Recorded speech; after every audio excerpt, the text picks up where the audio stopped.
कुट-कुट दादी की आज की कहानी रहस्यमयी चमत्कारी गुफा बहुत समय पहले की बात है।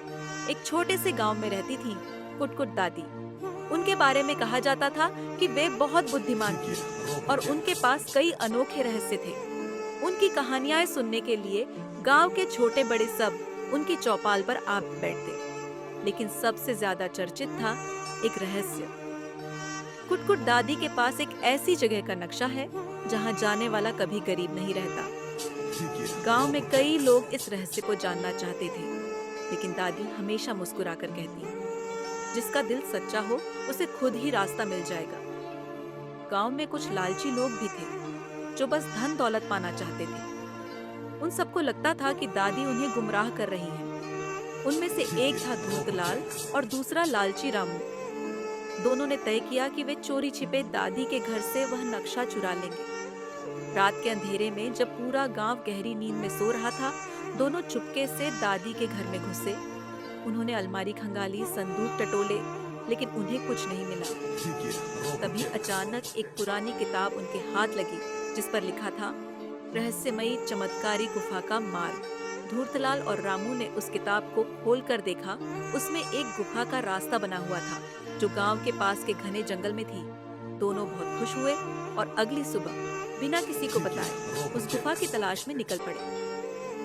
रास्ता कठिन था, झाड़ियाओं, कांटे और जंगली जानवर, लेकिन लालच के अंधे दोनों आदमी किसी भी हाल में पीछे हटने वाले नहीं थे। चलते चलते वे गुफा के पास पहुंचे। गुफा के अंदर घुसते ही उनकी आंखें चौंधी आ गई। सोने चांदी के सिक्कों से भरी हुई मटकी, हीरे जवाहरात और बहुमूल्य पत्थर चारों ओर बिखरे थे। दोनों खुशी से झूम उठे।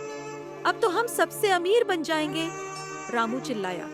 जैसे ही उन्होंने सोने को छूने की कोशिश की, गुफा में एक भारी भरकम आवाज गूंजी। लालच बुरी बला है, जो सच्चे दिल से आएगा वही खजाने का अधिकारी होगा। अचानक गुफा की दीवारें कांपने लगी, जमीन फटने लगी और सोने चांदी की जगह रेत बहने लगी। घबराए हुए धूर्तलाल और रामू भागने लगे, लेकिन उनके हाथ कुछ नहीं आया। जैसे ही वे गुफा से बाहर निकले, गुफा हमेशा के लिए बंद हो गई। उधर गांव में दो भोले भाले बच्चे चिंटू और मिंटू, जो हमेशा दादी की कहानियां सुनते थे, उन्होंने भी गुफा के बारे में सुना था। लेकिन वे लालच के लिए नहीं, बल्कि गांव के लोगों की मदद के लिए जाना चाहते थे। दादी को जब पता चला कि ये दोनों बच्चे गुफा तक जाने की सोच रहे हैं, तो उन्होंने उन्हें एक छोटा सा दीपक दिया और कहा, अगर तुम्हारे इरादे नेक होंगे तो ये दीपक तुम्हारा रास्ता रोशन करेगा।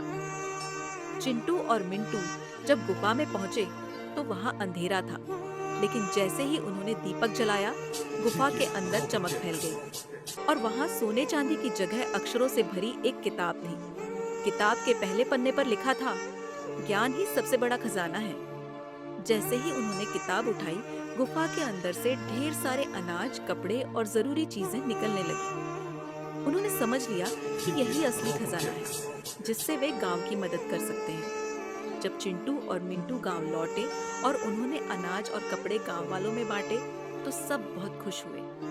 दादी ने हंसते हुए कहा, देखा, जो दूसरों के भले की सोचता है वही असली खजाने का अधिकारी होता है।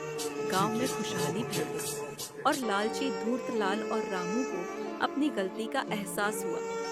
वे भी मेहनत और ईमानदारी की राह पर चलने लगे। आज की सीख, कुट-कुट दादी की इस कहानी से गांव वालों को सीख मिली कि सबसे बड़ा खजाना सोना चांदी नहीं, बल्कि ज्ञान, अच्छाई और दूसरों की मदद करना होता है।